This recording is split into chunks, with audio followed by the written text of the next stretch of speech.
হ্যাঁ, ইংরেজিতে আমরা যে ডায়ালগ করি না, সেটা হচ্ছে বাংলা সংলাপ রচনা। সো এই শীটের মধ্যে তোমাদের ফাইনালের জন্য, সকল বোর্ডের জন্যই সাজেশন আর কি, তোমাদের জন্য তো অবশ্যই এখানের মধ্যে সংলাপের পুরো সাজেশনটা দেওয়া আছে একদম ফাইনালের জন্য। এখন আসো, সংলাপ আসলে আমাদের বোর্ডে যে কোশ্চেন গুলো হয়েছে বিগত বছরে, হ্যাঁ, বিগত বছরে যে কোশ্চেন গুলো হয়েছে ওই জায়গায় এই চারটা টপিক আমি হচ্ছে গিয়ে বের করছি, যে এই চারটা টপিকের উপরেই তোমাদের সংলাপগুলো আসে। কি কি? সামাজিক ও নৈতিক মূল্যবোধ ভিত্তিক সংলাপ, বুঝতে পারছো?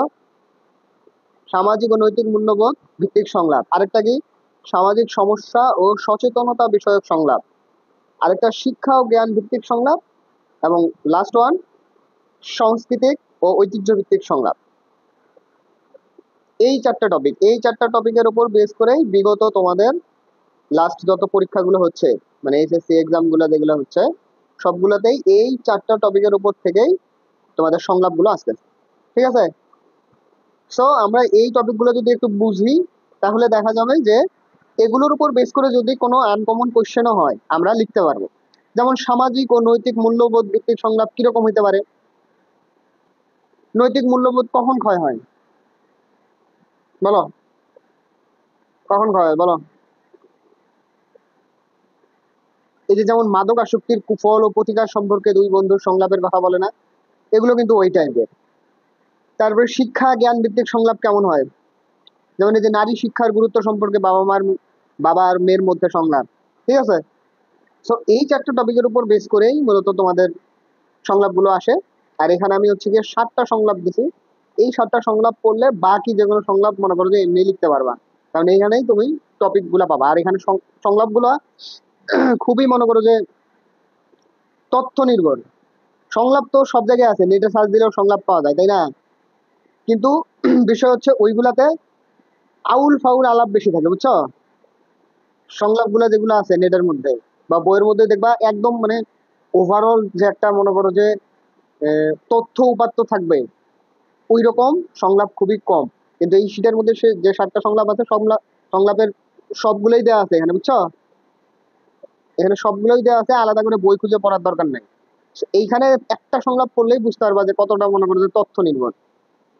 সো আমরা যে কোনো একটা সংলাপে একটু যাই, আর এখানে সংলাপের আমরা একটা নতুন মনে করো যে কি বলবো লেখার সিস্টেম আর কি বের করছি আর কি। এই সিস্টেমটা হচ্ছে সংলাপের অভিনব একটা মানে পদ্ধতি, যেটা লিখলে সংলাপটা কিভাবে কোন পর্যায়ে আলোচনা করতেছে। যেমন এই যে তোমাদের নারী শিক্ষার গুরুত্ব সম্পর্কে, হ্যাঁ, বাবা ও মেয়ের মধ্যে সংলাপ রচনা করো, এই কোশ্চেনটা পড়ে তোমার কি মনে হচ্ছে সংলাপের মধ্যে কি নিয়ে আলোচনা থাকবে? বেশিরভাগ ক্ষেত্রেই এই সংলাপটা শুরু করছে কেমন জানো?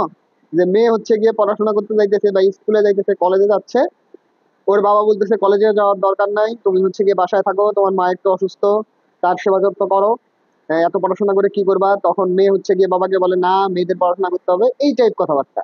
ঠিক আছে? বাট তুমি যদি ভালো করে বোঝো বিষয়টা, যে এইখানে আসলে সংলাপটা কি হবে, বাবা এবং মেয়ে দুইজনে মিলে কিন্তু নারী শিক্ষার গুরুত্বটা নিয়ে আলোচনা করবে, তাই না? কিন্তু ওই জায়গায় যে সংলাপের মধ্যে আমি যেটা পাইলাম, ওই জিনিসগুলো কি, একজন বলে আরেকজন বাধা দিচ্ছে, এটা তো হচ্ছে গিয়ে নারী শিক্ষার গুরুত্ব নিয়ে বাবা মেয়ের মধ্যে সংলাপ হইলো না।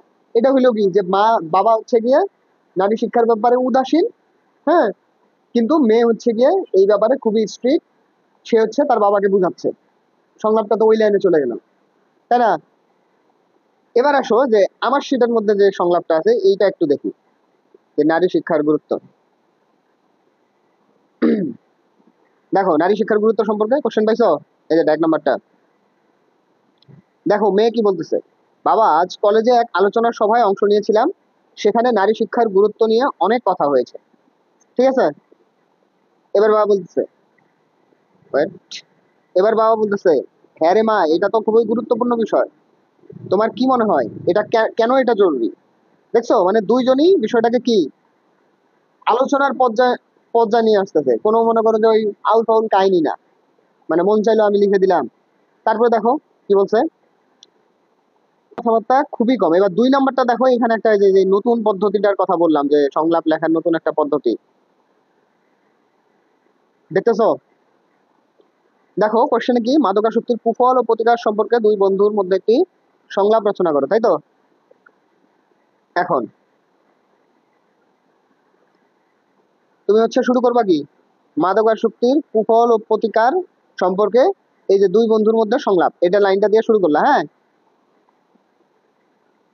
এরপর হচ্ছে গিয়ে তোমার এই যে চরিত্র, তোমার সংলাপের মধ্যে যে চরিত্রগুলো থাকবে, হ্যাঁ, সেই চরিত্রগুলো সম্পর্কে একটা বেসিক ধারণা দেয়া।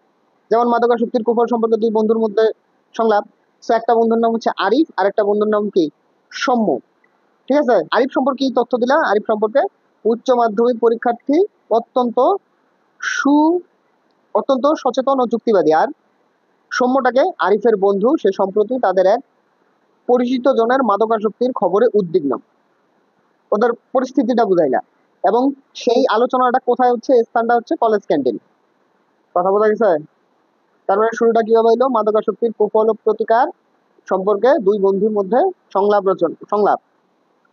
তারপর চরিত্র, আরিফ আর সৌম্য দুইজনের নাম, একজন হচ্ছে উচ্চ মাধ্যমিকের শিক্ষার্থী, আরেকজন কি, তারই বন্ধু, সে এই যে আরেকটা ব্যক্তি যে হচ্ছে গিয়ে কি মাদকাসক্তিতে মাদকে আসক্ত, তার সম্পর্কে আলোচনা করতেছে। আর স্থানটা কোথায়, কলেজের ক্যান্টিন। এবার আসো, তারপর আলোচনাটা কি শুরু হইলো। এই যে সৌম্য চিন্তিত মুখে, হ্যাঁ, কিরে আরিফ, তুই কি শুনলি সজীব বাহিনী পড়াশোনা ছেড়ে দিয়ে এক পুরোদমে মাদকে জড়িয়ে পড়েছে? আরিফ দীর্ঘশ্বাস ফেলে, হ্যাঁ সৌম্য, খবরটা আমি শুনেছি, এটা আমাদের সমাজের জন্য, হ্যাঁ হ্যাঁ, এটা আমাদের সমাজের জন্য একটা মারাত্মক অ্যালার্মিং বার্তা। সজীব ভাইয়ের মতো মেধাবী ছাত্রের এই পরিণতি সত্যিই দুঃখজনক। তারপরে দেখো পরের পৃষ্ঠায় কি বলছো, কিভাবে তথ্যবহুল করা আছে এই সংলাপটা, তাই বুঝবা।